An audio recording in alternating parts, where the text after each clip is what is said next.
Assalamualaikum warahmatullahi wabarakatuh. Innal hamdalillah nahmaduhu wa nasta'inuhu wa nastaghfir wa nu'minu bihi wa natawakkal 'alayhi wa na'udzu billahi min shururi anfusina wa min sayyiati a'malina. May yahdihillahu fala mudilla lahu wa may yudlil fala hadiya lahu. Wa asyhadu an la ilaha illallah wahdahu la syarika lahu wa asyhadu anna sayyidana wa habibana wa syafi'ana wa qudwatana wa maulana Muhammadan abduhu wa rasul ballaghar risala wa addan amanah wa nasahan ummah wa jahada fi sabilillahi haqqa jihadi hatta attahul yakin. Allahumma salli ala Muhammadin wa ala alihi wa sahbihi ajma'in. Faqad qala Allah subhanahu wa ta'ala ya ayyuhan ladzina amanu ittaqullaha haqqa tuqatih wa la tamutunna illa wa antum muslimun. Wa qala jalla jalaluhu ya ayyuhan ladzina amanu ittaqullaha wa kunu qawlan sadida yuslih lakum a'malakum wa yaghfir lakum dhunubakum wa may yuti'illaha wa rasulahu faqad faza fawzan 'azima. Amma ba'd.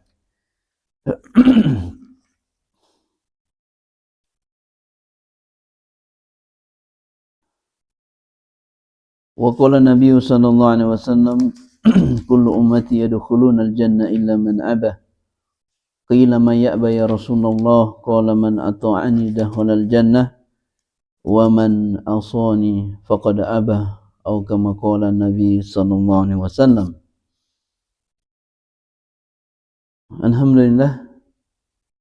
Alhamdulillahi rabbil alamin.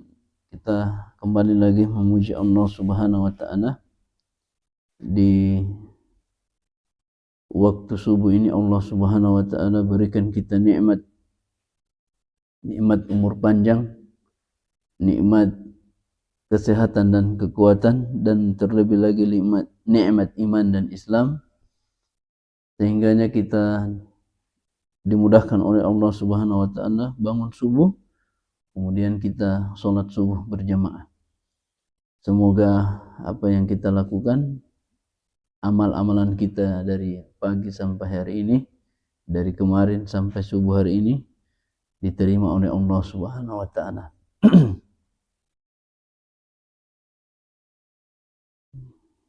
Kemudian jamaah yang dimuliakan Allah, kita bersalawat kepada Nabi sallallahu alaihi wasallam.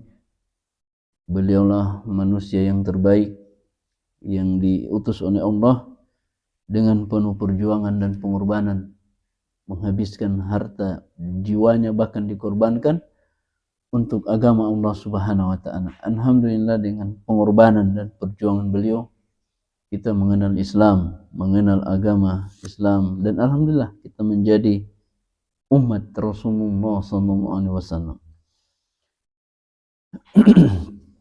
Jemaah yang dimuliakan Allah Subhanahu wa taala,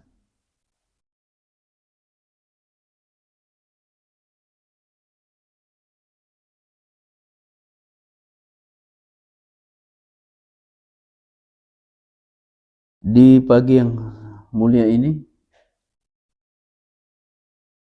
kita akan melanjutkan pembahasan kita, kajian kita tentang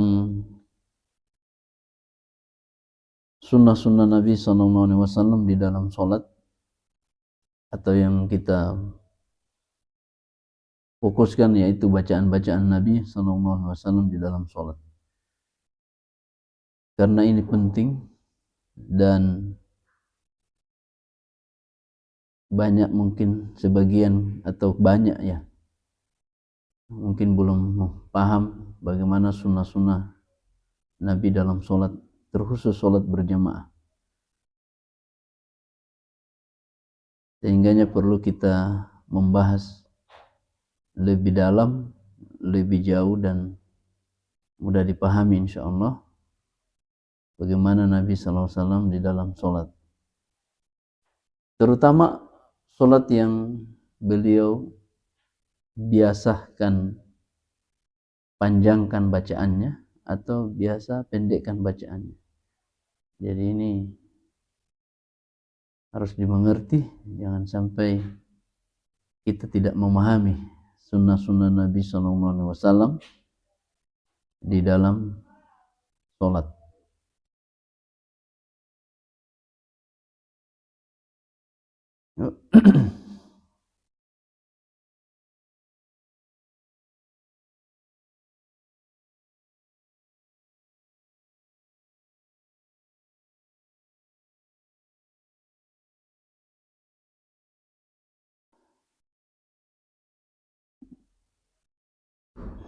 Jemaah yang dimuliakan Allah, sebelum kita membahas lebih jauh tentang pembahasan ini, maka kita harus memahami dulu di awal pembahasan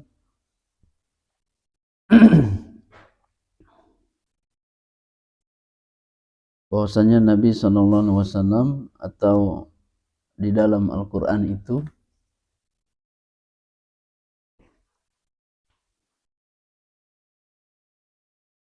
ada pembagian, ya, dilihat dari panjang pendeknya bacaan atau panjang pendeknya surah.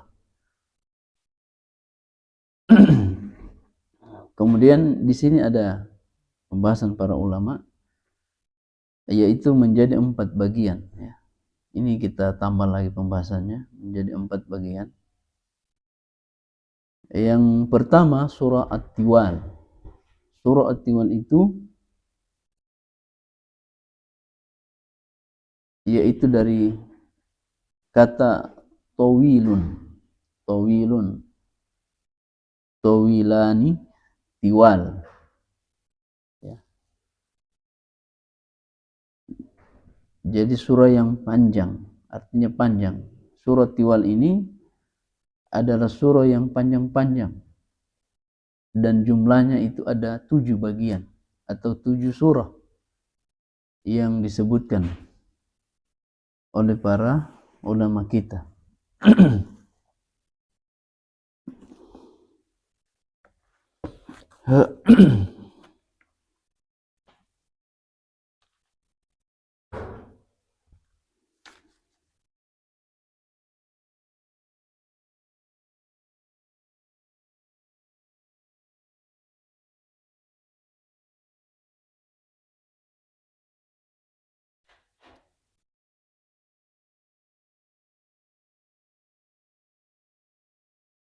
Jadi ada 7 bagian.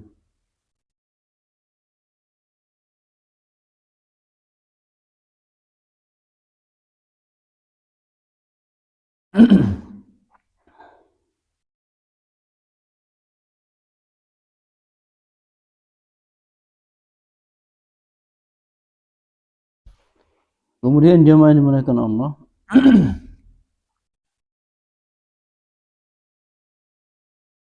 kita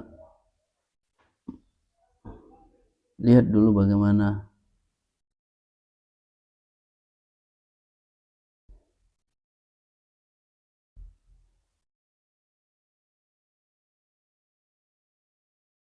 surah-surah itu, ya, surah-surah tersebut, agar bisa tahu bagaimana panjangnya itu.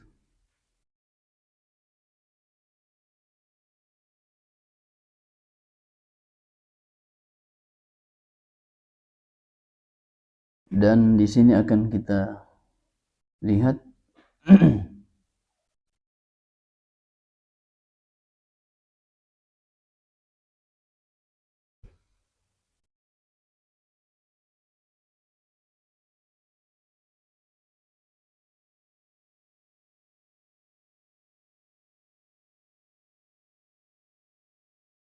surah-surah tersebut, ya.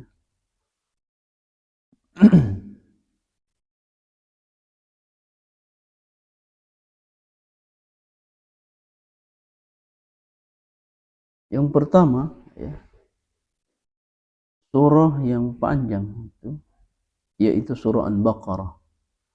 Surah Al-Baqarah itu kalau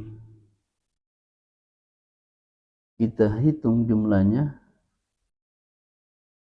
sekitar, atau dia jumlah ayatnya itu adadul ayah, yaitu 286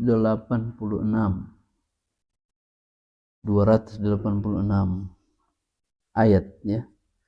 Itu panjang, memang panjang, luar biasa panjangnya, atau berjumlah 286 ayat. Kemudian surah yang kedua, surah Ali Imran. Surah Ali Imran ya, berjumlah 200 ayat. Kemudian surah An-Nisa. Surah An-Nisa itu berjumlah 176. Ya, 176. Kemudian surah Al-Maidah. Surah Al-Maidah itu berjumlah 120.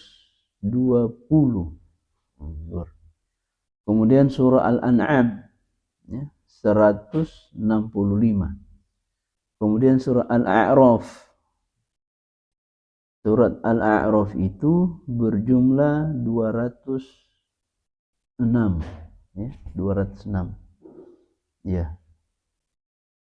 Kemudian yang terakhir, surah yang ketujuh ini yaitu surah Al-Anfal dan surah At-Taubah sekaligus.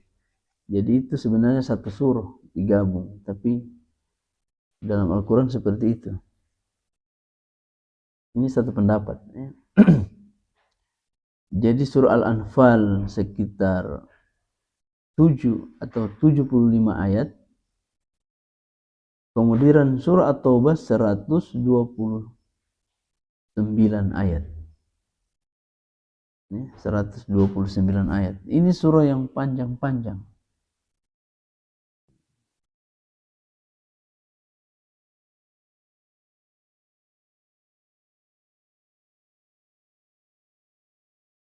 Jadi itu ya, surah yang panjang yang ada dalam Al-Quran. Ini perlu kita pahami supaya bisa dilihat yang mana yang panjang, yang mana yang pendek.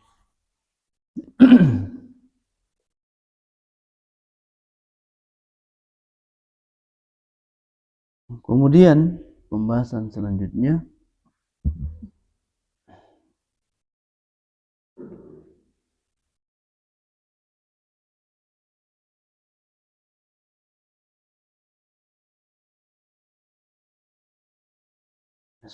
ada yang namanya surah Al-Mi'in. Nah, jadi surah Al-Mi'in ini yaitu surah atau yang berasal dari kata Al-Mi'ah, yang artinya angka 100. Ya, angka 100.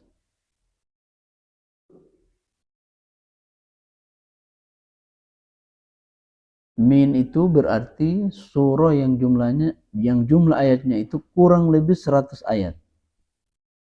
Nah, terus ini kurang lebih 100 ayat.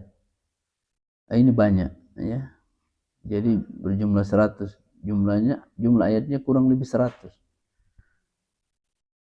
Dan ini masuk ini surah-surah yang selanjutnya ya. Surah Yunus ya. Surat-surat yang lain selanjutnya. Kemudian ada surah Al-Mathani.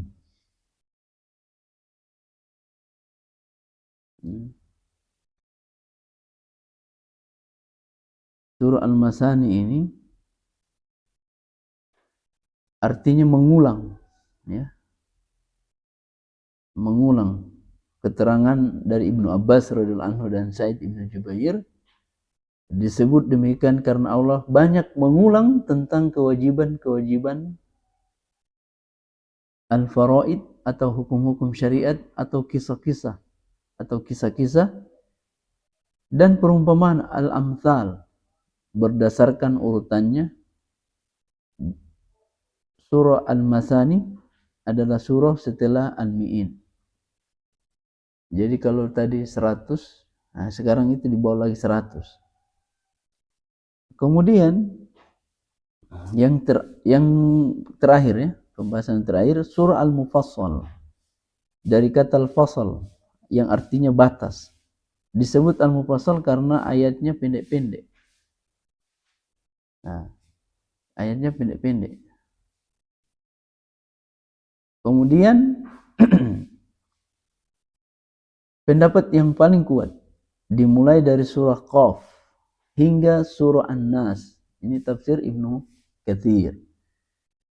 Juz 7 halaman 393. Ini namanya Al-Mufassal. Jadi pahami dulu supaya kita tahu yang mana yang Nabi biasa baca di dalam sholat. Kemudian dasar mengenai pembagian ini adalah hadis dari Wathilah bin Al-Asqa radhiyallahu anhu, bahwasanya Nabi sallallahu alaihi wasallam ini pernah bersabda, "U'titu makana Taurati sab'ah wa u'titu makana Zabur al-ma'in."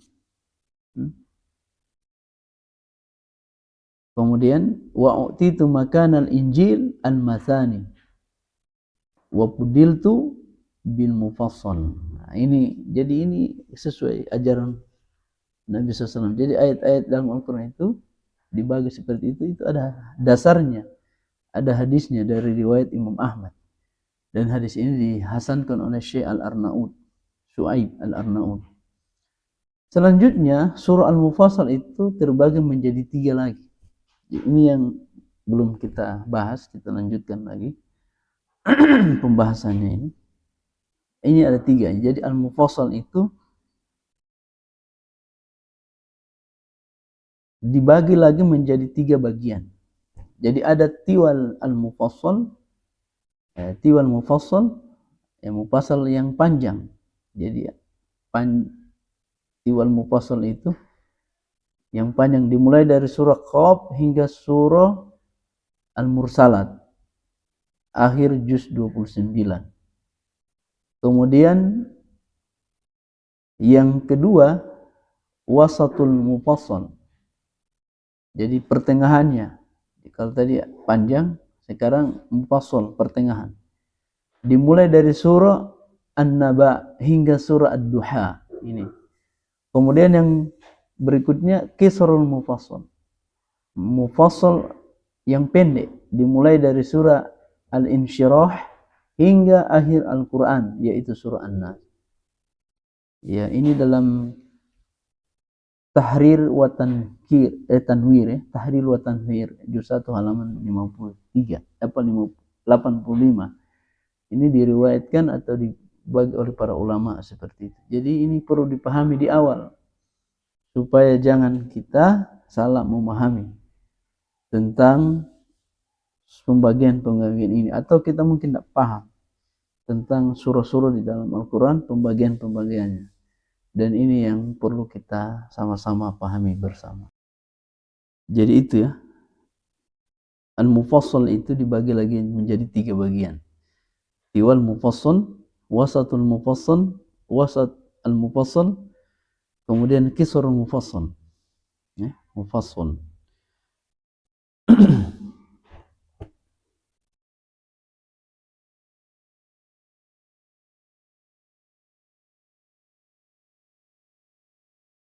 Dan ini pendapat merujuk kepada hadis Nabi SAW yang diriwayatkan oleh Imam Al-Bukhari dan Imam Muslim. Ini muttafaqun alaih. Dari sahabat yang mulia ya, meriwayatkan hadis ini. Idza qumta ila sholati fakabbir. Jika kamu menunaikan sholat atau mau sholat, maka bertakbirlah, kata Nabi SAW. Summa qra' ma tayassara ma'aka minal Qur'an. Kemudian bacalah bagian dari Al-Quran tersebut yang mudah bagimu. Ya, jadi itu ya, jadi yang mudah bagimu. Jadi sesuai hafalan. sesuai apa yang bisa dibaca atau yang dia hafal. Kemudian yang kedua, itu yang pertama tadi, kita harus tahu itu. Yang kedua,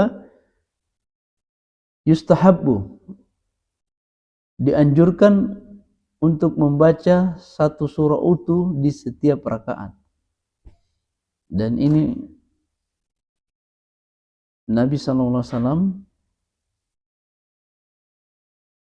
berdasarkan kebiasaan beliau. Dan itu diriwayatkan oleh Imam Abu Qatadah atau diceritakan oleh Abu Qatadah radhiyallahu anhu, sahabat yang mulia. Karena Nabi SAW yaqra'u fi rak'ataini min az-zuhri wal 'asri bi Fatihatil kitab wa suratin, yakni yaqra'u suratan fi kulli rak'atin. Itu riwayatnya. Ketika Nabi sholat duhur dan asar, Nabi SAW terbiasa membaca surah Al-Fatihah dan surah-surat dan satu surah. Maksudnya beliau membaca satu surah dalam satu rakaat. Jadi itu beliau ini dalam sholat duhur ataupun sholat asar, itu disunahkan membaca satu surah lengkap.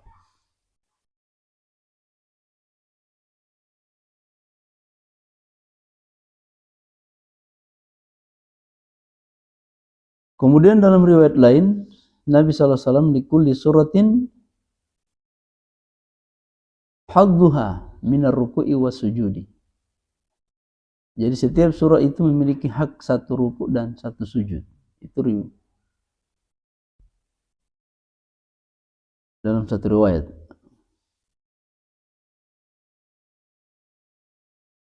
Kemudian ada beberapa ketentuan umum dalam pemilihan surah ketika melaksanakan sholat. Yang pertama, pada asalnya orang yang sholat itu boleh membaca surah apapun setelah surah Al-Fatihah. Ini sholat sendirian, ya, dia bisa membaca apa saja, ataupun sholat berjamaah sesuai dengan apa yang dia hafal dari Al-Quran tersebut. Ini berdasarkan hadis dari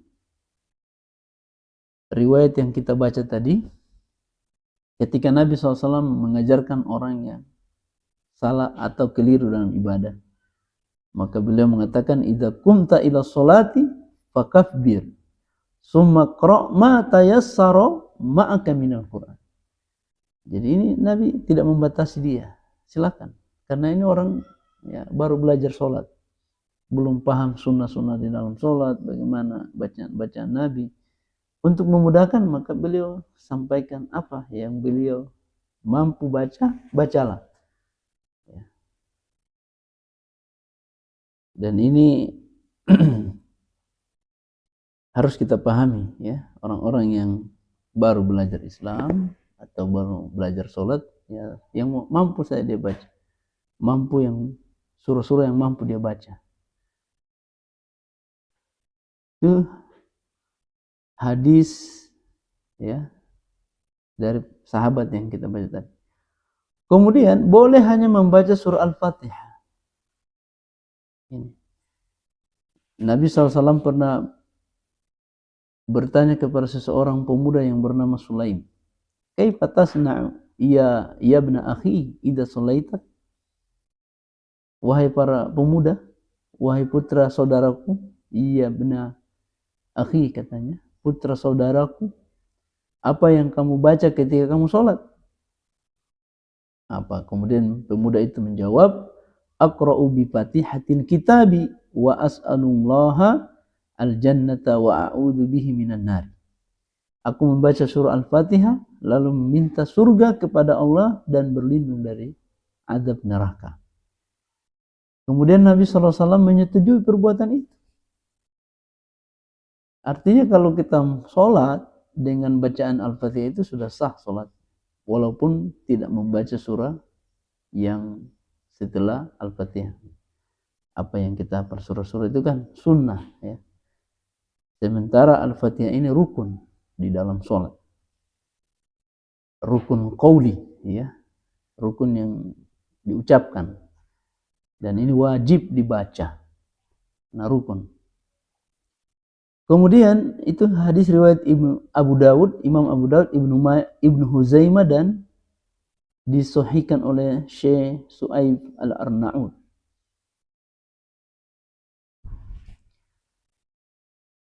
Kemudian selanjutnya, umumnya rakaat pertama itu lebih panjang dibandingkan rakaat kedua.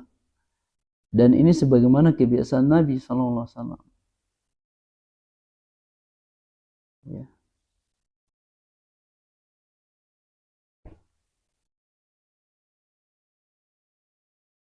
Ini sebagaimana kebiasaan Nabi SAW.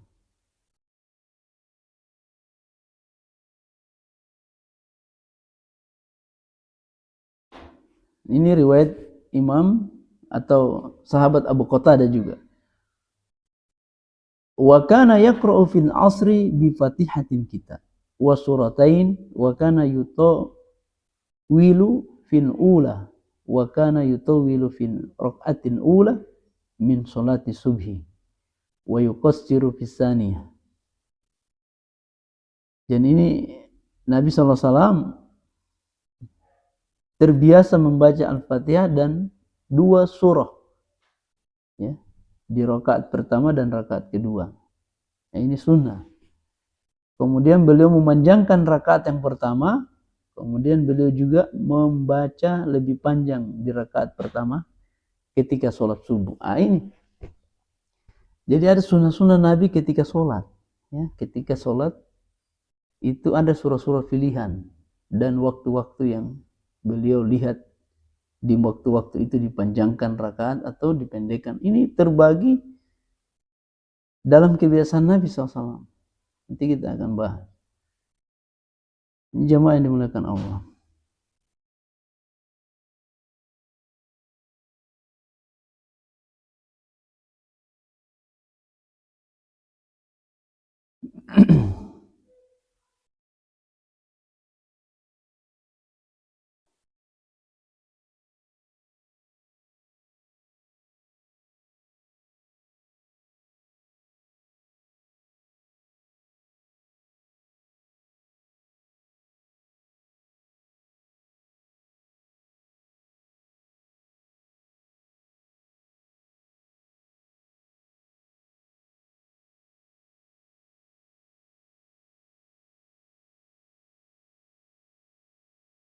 Ini jamaah yang dimuliakan Allah. Kemudian kita lanjut.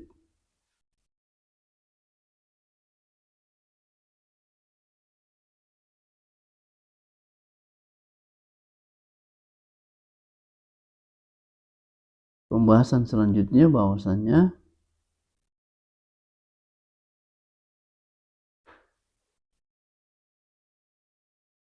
Nabi SAW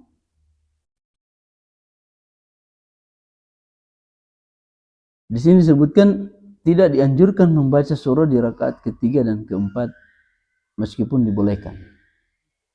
Ini kalau sholat yang jumlahnya 4 rakaat, maka sunnahnya itu membaca di rakaat pertama Al-Fatihah, kemudian tambah surah, kemudian rakaat kedua Al-Fatihah tambah surah, rakaat ketiga dan keempat tidak menambah surah, hanya membaca Al-Fatihah. Nah, ini. Ulama berbeda pendapat tentang membaca surah setelah Al-Fatihah di rakaat ketiga dan keempat. Perbedaan ini hanya berkisar mana yang lebih sesuai sunnah di rakaat ketiga dan keempat. Ya, dan ini pendapat para ulama.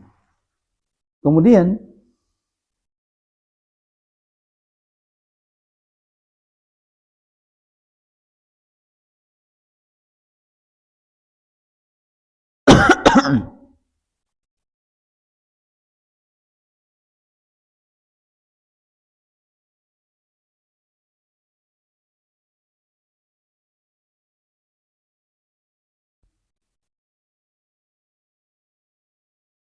pembahasan selanjutnya, umumnya urutan panjang sholat dari yang paling panjang sebagai berikut.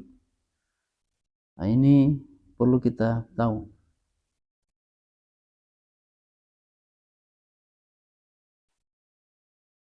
Di sini sahabat yang mulia Abu Hurairah radhiyallahu anhu, beliau mengatakan, "Ma ra'aitu ahadan ashbaha salatan bi Rasuli sallallahu alaihi wasallam min fulanin kana bil Madinah."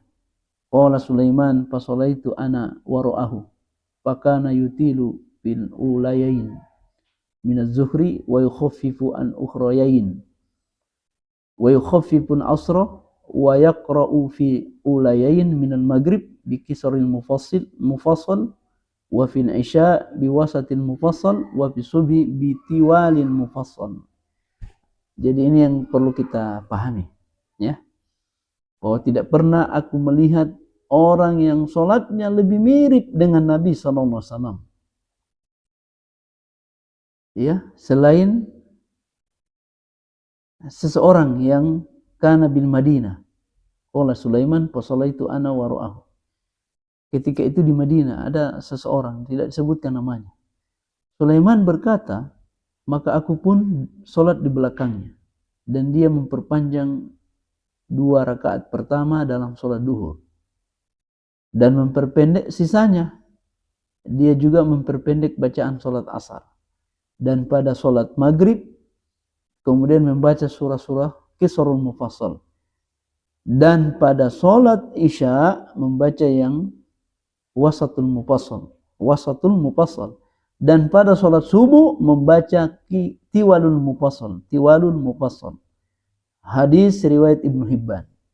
Dan ini disahihkan oleh Syekh Al-Arnaud, Syuaib Al-Arnaud. Bagi imam maupun munfarid, bagi imam ataupun orang sholat sendirian, dianjurkan untuk membiasakan membaca surah ini yang sudah dibiasakan Nabi SAW. Ya.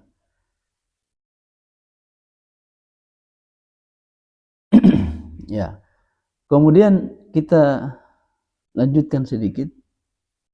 Sekarang kita masuk pembahasan kita.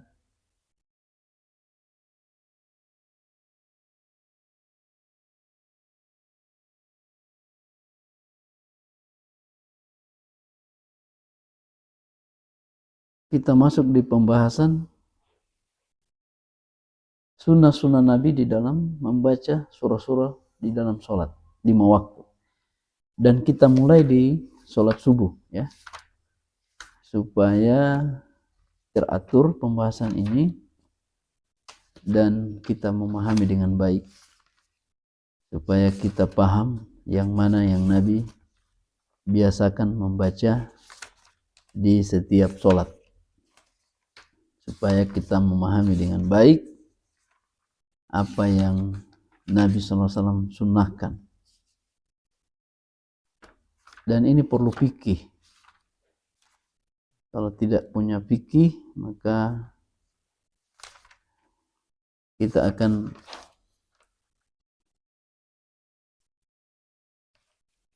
memahami dengan cara yang keliru, ya, bagaimana caranya Nabi SAW di dalam sholat. Dan mudah-mudahan ini manfaat, ya, berkah. Kita bahas masalah-masalah fikih seperti ini.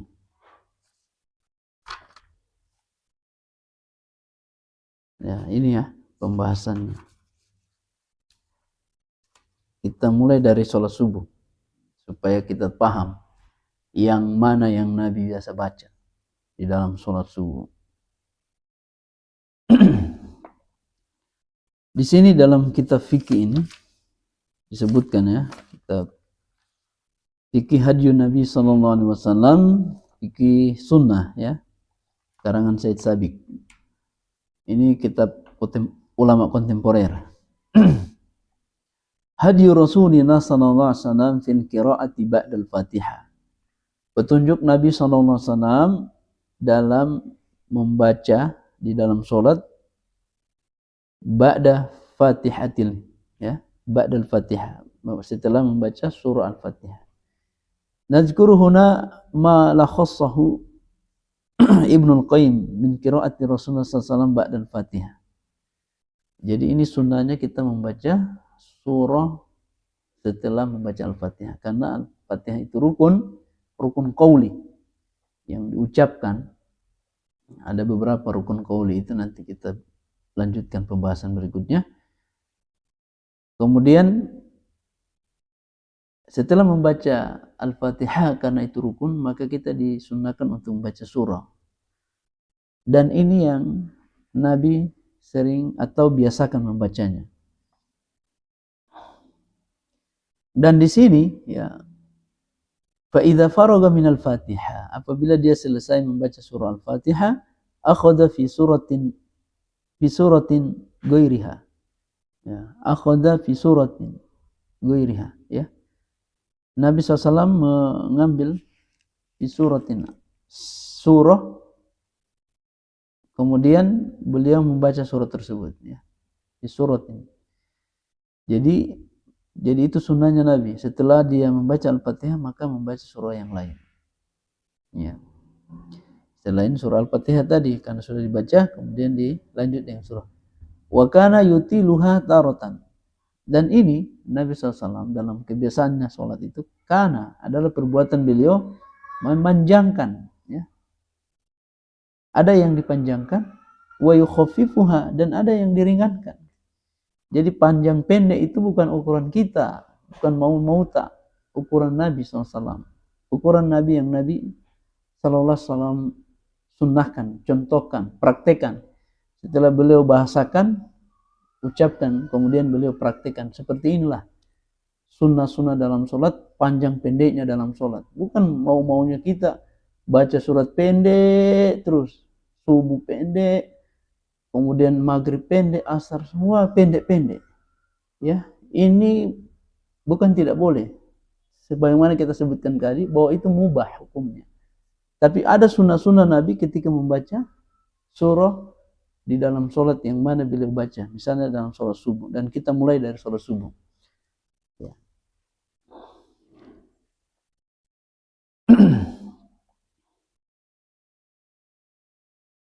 Di sini qiraatul fajri, bacaan di sholat subuh. Nah ini, karena ada yang kurang nyaman mungkin dengan sholat subuh ini, kalau dibaca panjang-panjang begini dan seterusnya. Nah, ini sebagai petunjuk Nabi kita dengarkan. Wa kana yaqra'u fil fajri bin nahwi sittina ayatan ila mi'ati ayatin. Ya. Nabi SAW, kebiasaan beliau, karena itu perbuatan Nabi SAW, di dalam sholat subuh itu binahwi sittina ayatan ila mi'ati ayatin, bahwa Nabi SAW membaca sekitar 60 sampai 100 ayat. 60 sampai 100 ayat. Itu ukuran Nabi SAW ketika dia membaca Al-Quran di dalam sholat subuh, maka beliau membaca ukuran 60 sampai 100. Kemudian lanjut. Wa shallaha bi surati Qaf. Dan beliau membaca surah Qaf. Ya. Surat Qaf itu kita lihat di sini jumlahnya, ya. Supaya kita paham betul surah-surah Qaf atau surah Qaf, ya. Berapa ayat itu beliau baca. Surah Qaf itu sekitar, atau dia jumlahnya adadul ayati, adadul ayah sekitar 45. Ya, ini 45 Nabi baca. Ya, surah Qaf, ya. Wa shallaha bi surati Rum. Dan kadang Nabi SAW membaca surah Ar-Rum, ya. Ya, surah Ar-Rum. Ya, surah Ar-Rum kalau kita baca di sini jumlahnya itu dia 60 ayat, ya, cocok. Jadi membaca, ya, beliau membaca ini, ya, yang tiwal mufassal, panjang, ya, yang panjang. Dia membaca 60 sampai 100. Kalau di kitab ini disebutkan beliau membaca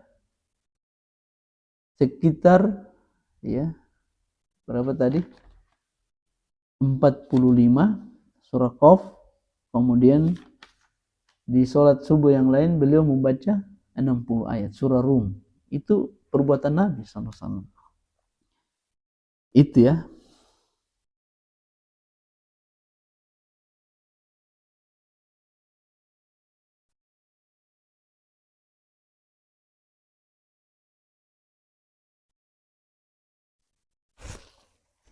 Ini Nabi SAW membaca surah yang beliau biasa baca. Kemudian ada lagi, ya. Wa shallaha bis surah idza syamsu kuwirat. Nah, ini di juz 30. Beliau membaca idza syamsu kuwirat wa idzan nujumu kadarat, ya. Idza syamsu takwir. Beliau membaca surah At-Takwir. Surah At-Takwir itu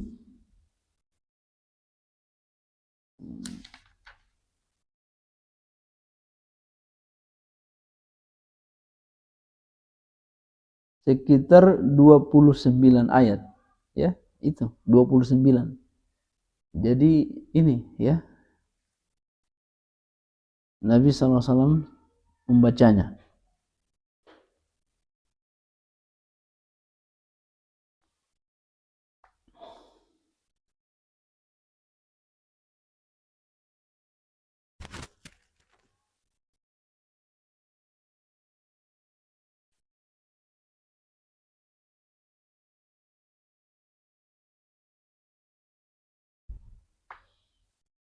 Kemudian Nabi SAW juga di dalam sholat subuhnya itu wasallaha bi idza zulzilatil ardu, al-zalzala, ya, membaca al-zalzala, ya. Ini Nabi SAW biasa membacanya. Dan ini yang perlu kita pahami, ya, supaya kita ada gambaran, oh seperti itu panjang pendeknya Nabi SAW di dalam sholat, ya. Kadang dipanjangkan, kadang dipendekkan. Ini, ya, bacaan Nabi SAW. Dan ketika beliau di hari Jumat, ya, ini hari Jumat, di hari Jumat sholat subuhnya, ya, ya, beliau membaca yaitu surah As-Sajadah. Makanya ada sujud tilawah ketika sholat subuh Jumat. Dan ini sunnah Nabi SAW. Ya, ini sunnah Nabi SAW. Kemudian di rakaat yang kedua beliau membaca hal ataka alal insan. Surah Al-Insan, Al-Insan, ya. Al-Insan. Dan itu sunnah dibaca oleh Nabi SAW di subuh Jumat. Wow, ini panjang, ya. Panjang ini. Kalau kita baca ini, As-Sajadah itu ukurannya panjangnya itu kalau kita lihat di sini. Ini As-Sajadah jumlah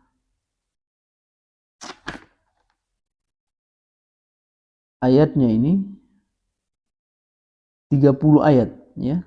30 ayat. Kemudian Al-Insan di sholat subuh, ya. Di sholat subuh di hari Jumat. Itu Nabi SAW membaca surah Al-Insan. Itu sekitar 13 ayat, ya. Jadi ini dibaca oleh Nabi jadi 30 rakaat pertama, rakaat kedua 13 ayat. Dan ini sunnah Nabi SAW. Jadi kita mau praktikan, ya insya Allah mudah-mudahan diberikan kekuatan oleh Allah, ya.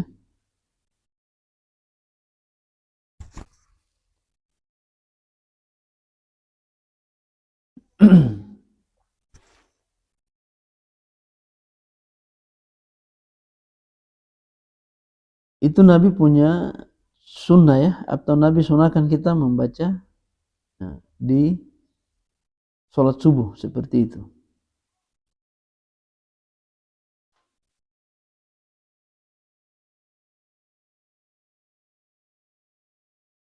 Kemudian di hari Jumatnya al-qira'atu fil jum'ah wa ammal jum'atu fakana yaqra'u fiha bi suratin. Dan adapun di hari Jumat, ya, ini kalau di Jumat subuhnya, kalau di hari Jumatnya maka beliau membaca wa kana yaqra'u fiha bi suratil jumu'ah. Beliau membaca surah al-jumu'ah hari Jumat, atau wal munafiqun, atau surah al-munafiqun, atau juga surah al-ghasyiyah kamilatain, itu sempurna dibaca sampai selesai. Ya. Itu sunnah Nabi SAW. Wa surah sabbihisma rabbikal a'la. Kemudian al-ghasyiyah bisa juga dibaca ini. Dan itu Nabi lakukan di hari Jumat. Ya. Ini sunnah-sunnah Nabi. Ya, tentunya ini kita berusaha untuk mengikuti, mengamalkan sunnah Nabi SAW. Kemudian di subuh hari ini, ya, di subuh hari ini atau di subuh ini, setiap subuh, jadi Nabi SAW beliau itu latul raq'atin ula fi subhi. Ini disebutkan oleh Syekh Sabiq bahwasanya beliau memanjangkan rakaat pertama dari rakaat kedua.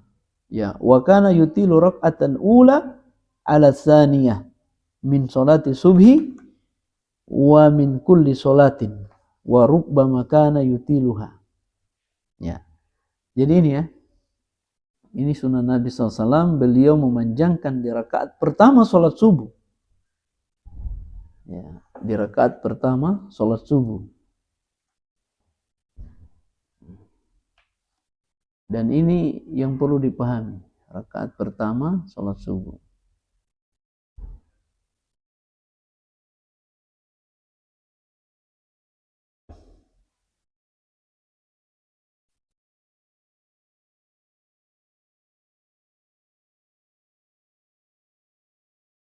Kenapa ya? Di sini ya, kita lihat ya. Wa kana yutilu salatas subhi aksara min sairi sholawat. Dan Nabi SAW senantiasa atau kebanyakannya di sholat subuhnya itu, dari seluruh sholat subuhnya itu yang dipanjangkan rakaat pertama, diperlama. Kenapa? Wahada li'anna al-Qur'an al-fajri mashhudun.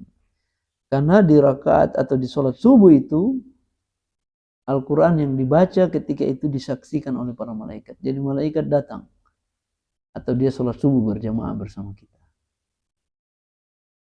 Ya, dan ini jelas ya dalam Al-Quran. Disebutkan dalam Al-Quran, wa Qur'an al-fajri innal Qur'an al-fajri kana mashhuda. Dan Al-Quran dibaca di waktu subuh itu karena Quran itu kana masyhuda, disaksikan oleh para malaikat. Imam Ibnu Katsir rahimahullah ta'ala menyebutkan ini, surah ini, ya, ini dalam surah Al-Isra ya, Al-Isra ayat 78 79. Di sini perhatikan, ini hikmahnya Pak. Di sini Allah memulai aqimis shalah, dirikan salat. Salat itu didirikan. Di mana itu? Di adzan, di mana adzan dikumandangkan, ikut sunnah Nabi SAW berjamaah di masjid, bukan sholat di rumah. Walaupun di rumah mubah, tapi bukan sunnah Nabi SAW. Nabi sampai meninggal tidak pernah sholat berjamaah bersama keluarganya, sholat fardu berjamaah.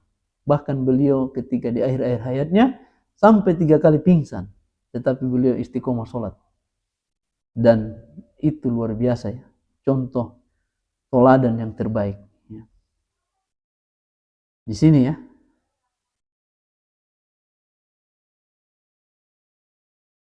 maka di sini ayat ini terus liduluki syamsi ila ghasaqil laili wa qur'anal fajri.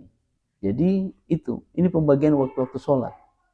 Jadi waktu duhur sampai subuh. Kemudian waktu subuh itu waktu Qur'an al-fajri. Nah, di sini.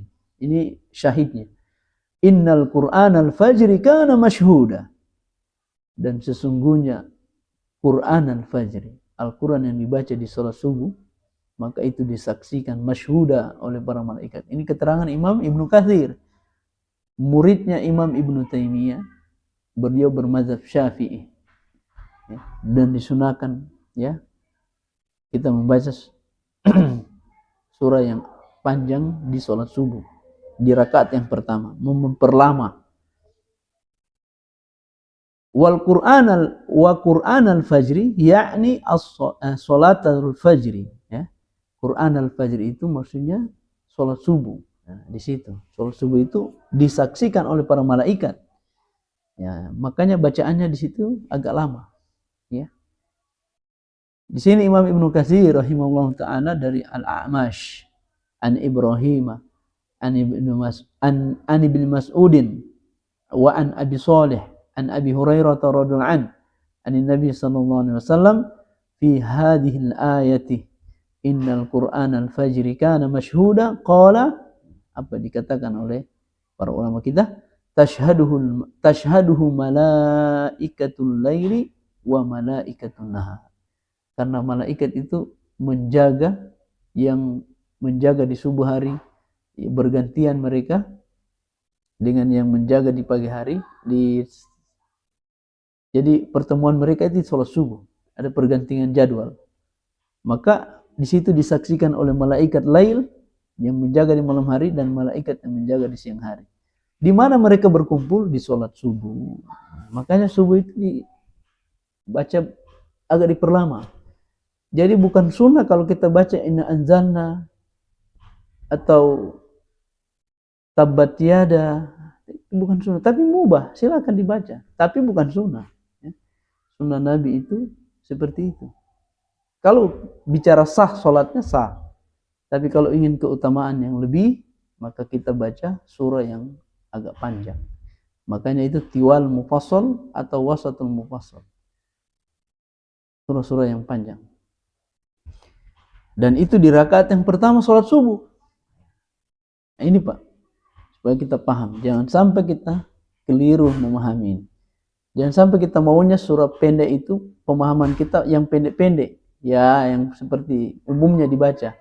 Ini kebanyakan orang sholat, tidak semua ya, orang di kampung, ya, sholat-sholatnya orang di kampung, karena kebiasaan memang mereka kan mungkin tidak hafal ayat-ayat yang panjang, apalagi mau baca sampai 60 ayat, waduh, berat.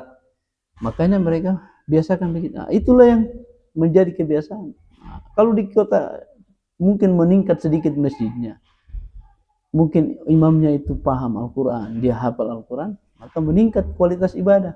Jadi ibadah kita ditingkatkan, bukan supaya seperti itu, sekedar mubah yang kita lakukan, tapi mengikuti bagaimana sunnah-sunnah Nabi SAW di dalam sholat. Dan ini yang dituntut untuk kita ikuti. Walaupun ya, mubah kita membaca ayat apa saja di dalam sholat, tetapi kebiasaan Nabi yang kita ikuti.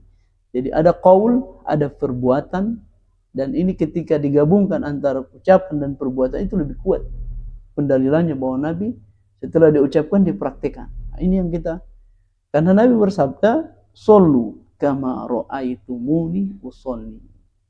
Salatlah kalian sebagaimana aku salat, sebagaimana kalian melihat aku salat. Dulu para sahabat melihat Nabi, nah, sekarang kita tidak melihat Nabi, meninggal di Nabi. Maka sunnahnya kita, bagaimana caranya kita tahu sunnah Nabi? Maka melalui riwayat-riwayat yang sahih, yang jelas dari para ulama, dari para perawi hadis. Maka ini hadis-hadisnya kita sudah baca. Ini jamaah yang dimuliakan Allah. Ya, itu surat-surat yang dibaca oleh Nabi SAW. Ya, bahkan Syekh Sabi juga meriwayatkan. Di sini beliau mengatakan masyhudun di annal Qur'an al-fajri masyhudun yashhaduhu Allah Ta'ala, bahkan Allah mempersaksikan, wa malaikatahu, ya, yashhaduhullahu ta'ala wa malaikatuhu wa qila yashhaduhu malaikatul laili wan nahari. Ya. Dan ini jelas riwayatnya, ya, para malaikat bersama kita. Jadi malaikat sudah terbiasa. Jadi kalau kita sudah terbiasa sholat di rakaat yang pertama panjang, maka luar biasa para malaikat juga akan ya gembira lah, senang, karena sesuai sunnah Nabi SAW. Walaupun kita tidak merendahkan yang mungkin tidak membaca yang panjang, tetapi karena ini sunnah Nabi, kita berusaha mengamalkannya minimal dalam kebiasaan sholat kita. Dan ini dikhususkan di waktu subuh. Dan kalau kita bertanya apakah ada orang yang tua, sakit, ada pasti. Dan Nabi tahu. Tapi kenapa beliau memilih itu? Ya, begitulah keadaan. Karena ada fikirnya orang yang sakit, orang yang tidak mampu berdiri, orang yang mungkin sudah tua, tidak bisa berdiri lama, ada yang penyakitnya. Dan ini yang kita harus pelajari fikirnya seperti apa. Jangan sampai kita tidak paham fikih, kemudian kita mengatakan kepada imam, jangan baca panjang-panjang, karena ada orang yang sakit. Cocok, pemahaman itu benar, tetapi perlu diluruskan di ayat atau di bacaan mana yang kita harus perpanjang, di bacaan mana yang kita pendek.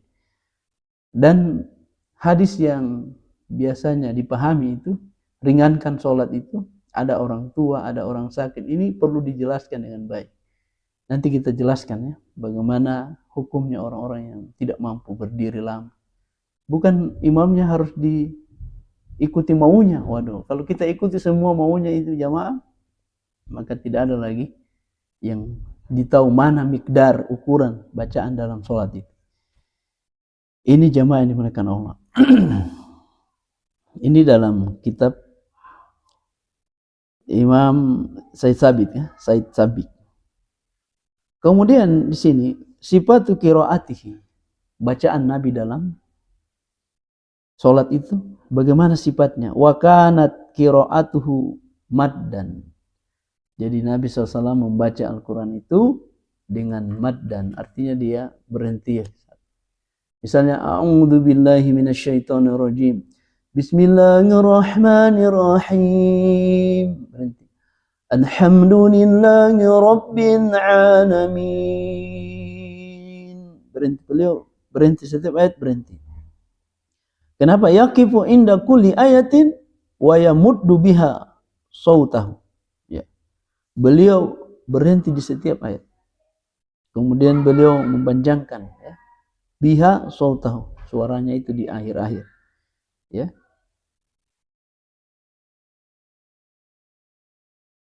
Dan di sini, ya, ada sunnah yang belum kita amalkan ini mungkin. Ma yustahabbu asna al-qiraat.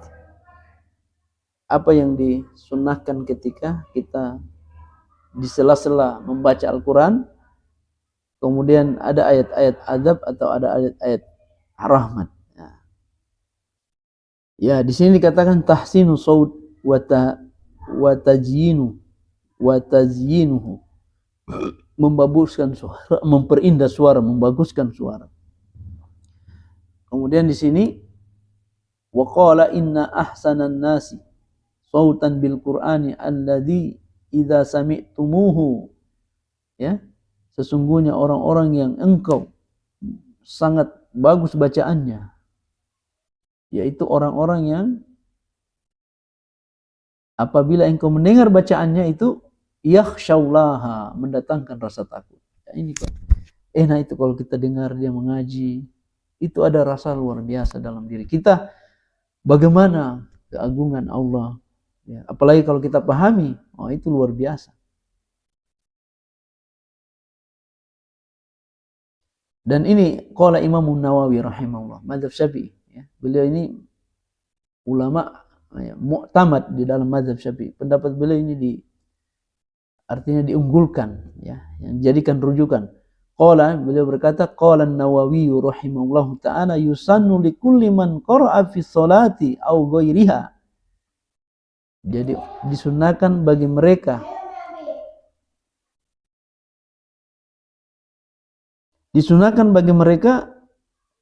siapa saja likulli man qara'a fi sholati au ghairiha idza marra bi ayati rahmatin atau bi ayatin rahmatin, apabila dia melalui ayat-ayat rahmat, an yas'alallaha ta'ala min fadlihi, maka dia memohon kepada Allah keutamaan, ya, meminta kepada Allah keutamaan dari ayat yang dibaca. Misalnya surga, maka dia meminta surga. Wa idza marra bi ayatin adzabin, wa idza marra bi ayati adzabin, maka dia meminta perlindungan kepada Allah Subhanahu wa taala.